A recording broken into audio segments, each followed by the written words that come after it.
আসসালামু আলাইকুম, কেমন আছেন সবাই? আশা করছি সবাই খুব ভালো আছেন। আলহামদুলিল্লাহ, আমিও ভালো আছি। আজকে একটা এই তো আজকেও একটা রূপচর্চা রূপচর্চা বলেন আর রূপে মানে স্কিনের কেয়ার, যাই হোক, আজকে একটা নতুন রেমেডি শেয়ার করব। আশা করছি ভালো লাগবে।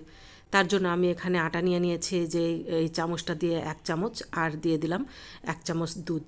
আর এই ক্রিমি ভাবের যে এই রেমেডিটা তৈরি করতেছি, এত উপকারী, মানে স্কিনের মধ্যে যে ডাল ভাব আসে না, বলে না যে কেমন জানি একটা রুক্ষ রুক্ষ চেহারাটাকে মনে হয় জানি মরা মরা ভাব থাকে চেহারার মধ্যে, উজ্জ্বলতা নেই, জান নেই স্কিনের মধ্যে, একদম দেখতে একদম বয়স্ক বয়স্ক লাগে, ভালো লাগে না, মুখে কালো কালো ছোপ ছোপ দাগ আসে।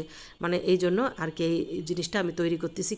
কী দিয়ে তৈরি করব, তার আগে একটু কাঁচা দুধ দিয়ে 1 চামচ দুধ তো আটার মধ্যে দিয়ে দিলাম, আর একটু সামান্য দিয়ে তার আগে আমি মুখটা ধুয়ে নিয়েছি, আর একটু দুধটা দিয়ে একটু মুখটাকে একটু পরিষ্কার করে নিলাম। যাই হোক, না নিলেও চলবে। তো 1 চামচ আটা দিয়ে দিয়েছি। আটা তো সবার ঘরেই থাকে, কলা এরকম থাকেই ঘরের মধ্যেই। তার মধ্যে দিয়ে দিলাম 3/1 ভাগ কলা দিয়ে দিলাম, একটু দিয়ে ভালো করে চটকে নেবো আমি এটাকে। আর এটা যে এত উপকারী, এগুলো কিন্তু বাইরের থেকে কোনো দামি জিনিস আনতে হয় না। আমরা যখন রুটি খাই একটু আটা তো সবসময় ঘরে থাকে, আর এই যে আটার মধ্যে আর এই যে কলাটা দিয়ে দিলাম, কলাটা দিয়ে ভালো করে একদম চটকে চটকে নেব। এনে নামি দামি ব্র্যান্ডের একদম ক্রিম ফেল হয়ে যাবে এইরকম মনে হবে।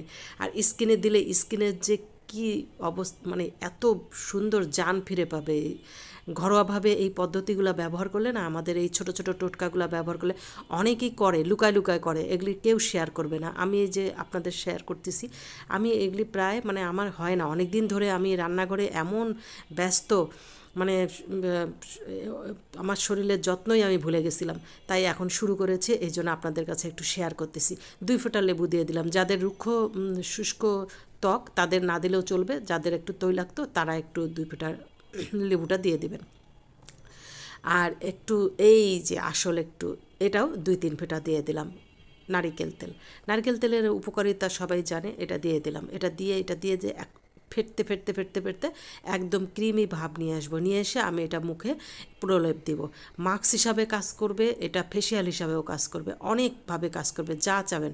ব্রাইটেনিং, মানে টাইটেনিং, সাদা, মানে হোয়াইট কালার, যা জিনিসটাকে হবে যে আমি সব। তৈরি করলাম, এখন এই যে এই জিনিসটা, এটাকে আমি সুন্দর করে মুখে লাগিয়ে দেব।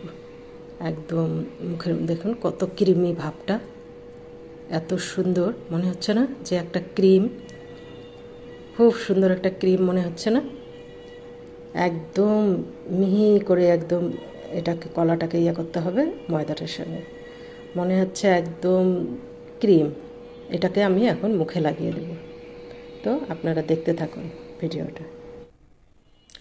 চুলার কাছে থাকতে থাকতে দেখা যায় মুখে একদম কালো কালো ভাব আসে, মেস্তার দাগের মতো আসে, একদম খারাপ হয়ে যায় চেহারাটা।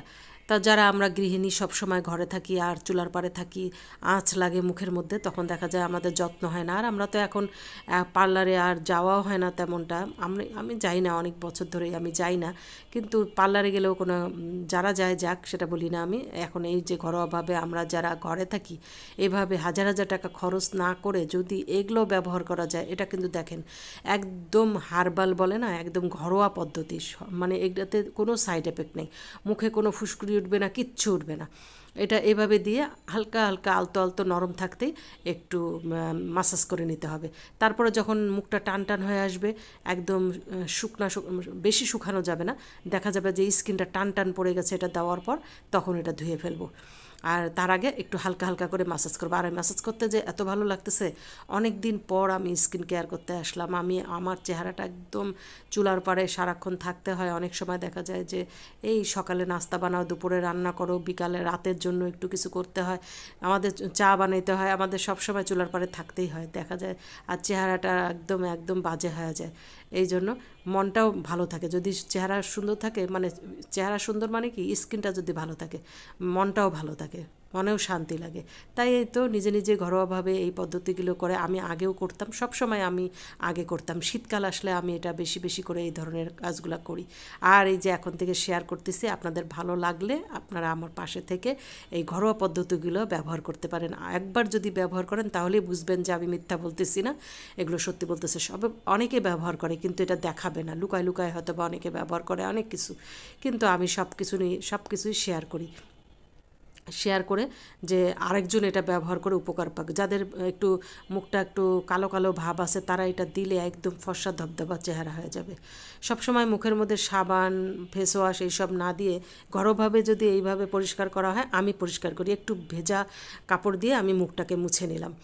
এটা ধুয়ে ফেলতে হবে, মানে মুখটা যখন টান টান হবে তখন তো আমি তো ক্যামেরায় দেখার জন্য মুছে নিলাম। দেখেন আমার একদম সাদা ধবধবে চকচকে একটা ভাব আসে। আল্লাহ হাফেজ, সবাই খুব ভালো থাকবে।